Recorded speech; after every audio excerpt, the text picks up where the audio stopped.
hindi na pumasok kami dito sa shop na to na wala naman salamin, walang pintura. Oo. Bali parang nagkaroon ng talagang nagkaroon ng renovation. Oo. Pero syempre hindi naman ubos mo binigay lahat yung buong gamit. Kumbaga, pautay-utay, binabaong gano'n. Siguro sa mga inspiring nag-business, para doon, mas maganda siguro na yung business nyo, alam niyo yung pinapasok niyo.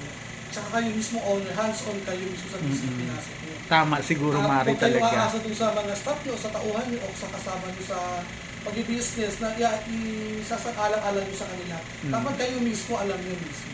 Tsaka hindi naman kailangan magsimula ka sa malaki. Kahit sa maliit lang, kung lalago din naman yun. Sipag lang, tiyaga, gano'n.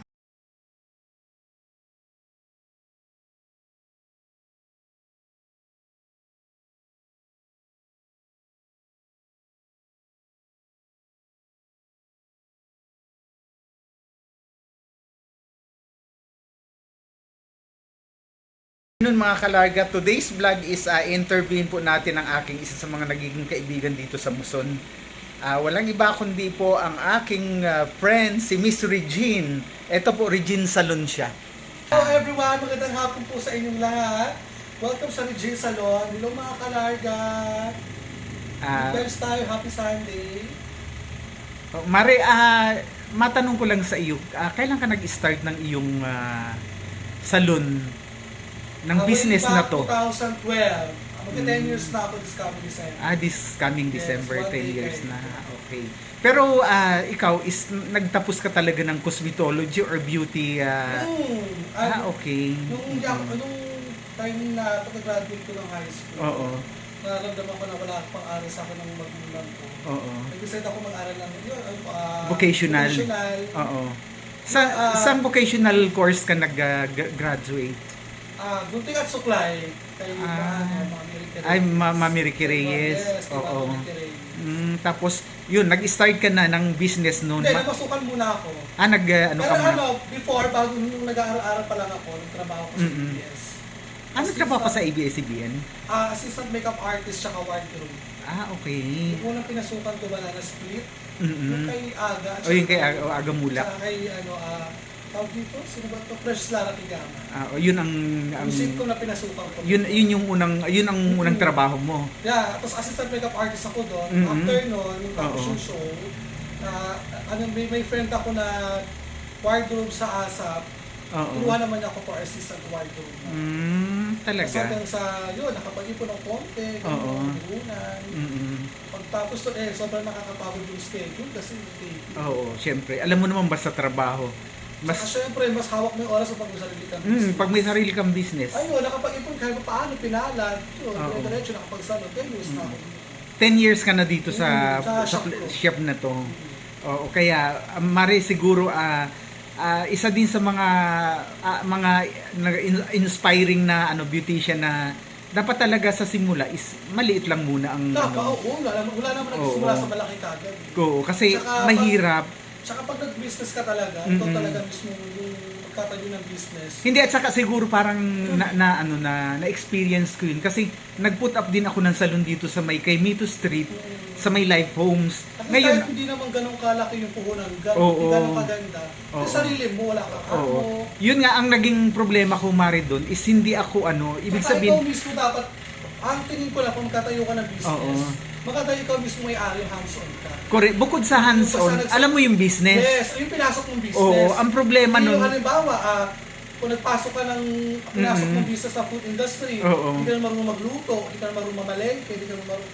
So wala, tatagal talaga yung business. Yun nga. Kung baga, sa tingin ko, tumatagal ng business, pag ikaw mismo nagtayo ng business, ikaw mismo may-ari, hands-on ka, at least, alam mo yung pinasok ng business.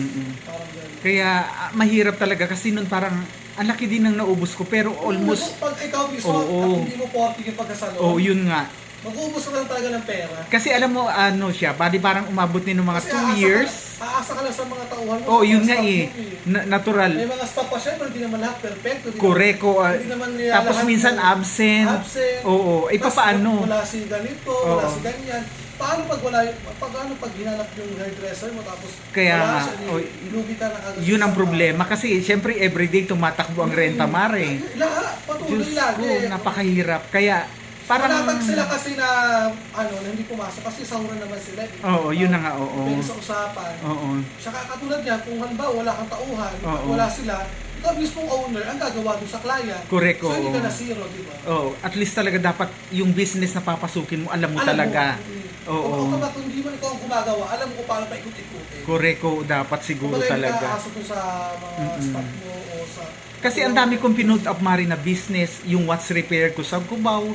Diyos ko, ang laki-laki din yung pagkakalugi ko doon. Kasi nga, syempre, hindi naman ako marunong Maganda business din yung watch repair. Oo, maganda sana kaya nga lang. Kaya hindi mo rin alam naman yung pinasok yung business. Yun nga ang problema, hindi ko alam. Natural, pag di nga pumasok yung technician mo, wala kang kita. Wala kang kita. Eh, ang mahalang renta ko Mari doon, almost mahal 1-2. Kasi Rustan's group of companies yun eh, Rustan's Marketing. 1 a day? 1,200, kaya parang pumapatak siya ng mga 36,000 to 37,000 monthly. Ang liit na kiosk nun.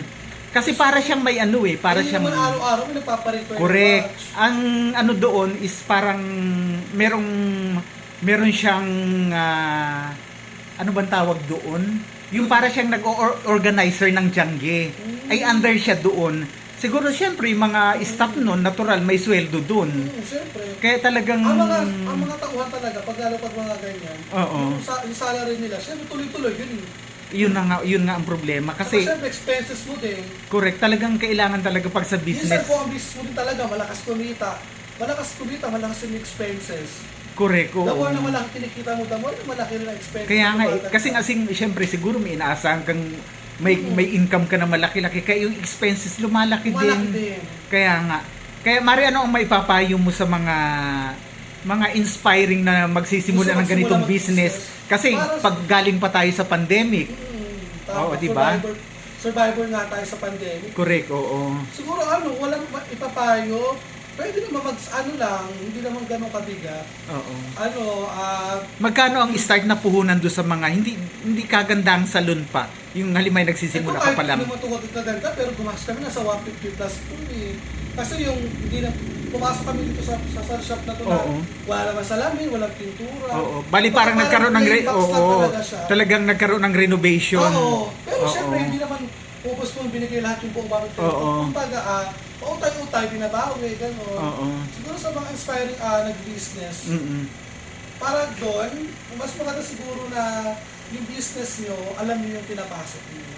Tsaka kayo mismo owner, hands-on kayo mismo sa business pinasok niyo. Tama, siguro Mari talaga. Kung kayo aasa doon sa mga staff nyo, sa tauhan nyo, o sa kasama nyo sa pag-business na isasakalang-alam nyo sa kanila. Dapat kayo mismo alam nyo mismo. Tsaka hindi naman kailangan magsimula ka sa malaki. Kahit sa maliit lang, lalago din naman yun. Sipag lang, tiyaga, gano'n. Kaya nga, katulad mo ngayon talagang yung mga service, doon ka halos umaasa, Kasi kung naasahan mo ang walk-in talaga dito, wala talaga. Oo, kaya ginagalingan ko tulad ngayon, napakahit na technology natin. Lahat umaasa social media. Kaya nga, yung mga yung mga hindi ko gustong gawin, ginagawa ko kasi nga lahat ng tao nakatutok sa social media. Oo, kaya nga yun yung magandang social platform na yan, Ako gumagawa, natutulong. Ang laki ng natutulong. Oo. Tsaga lang siguro, gusto ko namang pasagot naman tawag dito, lalago din naman yung business. Kaya nga sabi ko sa iyo talagang ang tiyaga mo din kasi talagang mahirap talaga. At saka Mari, siguro naranasan mo rin yung talagang yung renta dito is parang minsan nagkakapatong-patong. Oo, hindi talaga perfecto. Pag nangungupahan ka talaga, mali talaga perfecto. Syempre hindi naman sumasako sa due date ng bayaran yung mga babayaran. Oo. Kumbaga nasa pakisama mo lang doon sa owner ng may-ari ng pinarirentahan. Siguro kung maganda pagkasama nyo, ayos ka makiusap, pinapaaliwanag mo sa kanya na hindi man perfecto na lahat naman, kahit naman sinong mayaman. Correct, Kasi sinong nag-business sa malaki. Kasi kung sino pa nga yung mayaman, siya ang sobrang lalaki ng utang. Di ba? Oo. Kaya nga, talagang... Akin lang, iwas lang ako sa mga yun, mga utang-utang. Oo. Mayroon kasi pag pinasa mo lahat dun wala na, mamamatay na business mo pag nasa mo sa lahat sa utang. At saka ito po mga kaibigan is may mga alaga din siyang mga talagang mga rumarampa sa mga pageant. May alaga po siya kaya doon sa mga talagang nagmo-model, pwede niyo po siyang kontakin sa mga social media platform niya kasi magaling pong makeup artist to. Ang ganda po ng mga ginagawa niyang mga hair mga hair and makeup, ang ganda. Especially sa Oo. mga beauty pageant. O sa mga beauty pageant. Kasi Kasi dyan, may contest kami sa Ginoo at Pilipinang Dolores. Mhm. Manood po kayo, inibitahan ko po kayo. Oo. Darating na September 14, 7 p.m. Mhm. At Dolores Covered Court. Mhm. Supportahan niyo po ang dalawa kong alaga. Si Oh. Mike Felipe at saka si Shiggy Garcia. alin ba yung may Felipe mo kan Chinese? Ano siya? Hindi, mukha na Koreano. Mukhang Isa Koreano. talaga Japanese si Shiggy. Oo. Yung nagpunta nung Shigi hindi Harada. dito ako nun na ano yun? Anong pangalan nun? Si yung maputi? Oo, yung nag-kiss Si sa'yo. Mike Felipe. Yun. Oo, yung bet mo. Oo. Cute siya. Mm. Chinese ang dating. Yes, Oo. Korean. Talaga. Takila din. Mukhang mabait ang batang yun. Babae, super sweet yun. Talaga. Kaya pala sabi ko, Espanyol. sabi ko parang jowa yata nung kumarit pagdating nagkikiss pa sa Oo, lola dati. mo. Nagulat nga ako. Kaya nga di ba chinat kita. Minsan ka dito pa ako may kiss yun eh. Kaya nga di ba? Hindi siya maarte. Baka naman Maribay Lalus yun. Wishing ako! Ayoko ng bailan. Siyempre na alam mo, pag ayoko ng bailan, no? So talaga straight na lalaki, ayoko magalaga ng gano'n. Kaya sa bagay, oo. Kaya Diba? tawag dito. Pero alam mo talagang hanga ako doon sa mga ginagawa mong Sa hair. pakisama mo lang. Oo, at saka hindi yung mga gawa mo talagang hindi matatawaran ang ganda. Yes, kaya kung kayo po ay nagmo-model or nasa daigdig kayo ng modeling, pwede nyo po siyang pwede kayo magpa-handle sa kanya as a makeup artist. Yes, thank you. Oo, at saka yung Mga mga kalarga. wardrobe, di ba ikaw din ang nagpo-provide ng mga damit nila? Oo. Kami alam tayo dyan sa pag-design. Yun, mga yan. Designer, costume, etc. Kaya po Lahat kayo, na. kaya po kayong mga talagang kailangan ng mga ganitong pagpapaganda, siya lang po i-anapin nyo. Mari, ulitin mo nga yung mga social media platform mo. Ano? Sa Facebook po, add nyo po ako sa Facebook, Regine Marquez, at yahoo.com, saka sa naman po, sa Twitter, @reg/root at .com, at saka naman sa IG, Regine/Marquez20 at yahoo.com po. Yun ang ating video for today, at paki-subscribe na lang po yung channel ko, Mix Larga Vlog, at sana po is supportahan yung mga vlogs na ginagawa ko.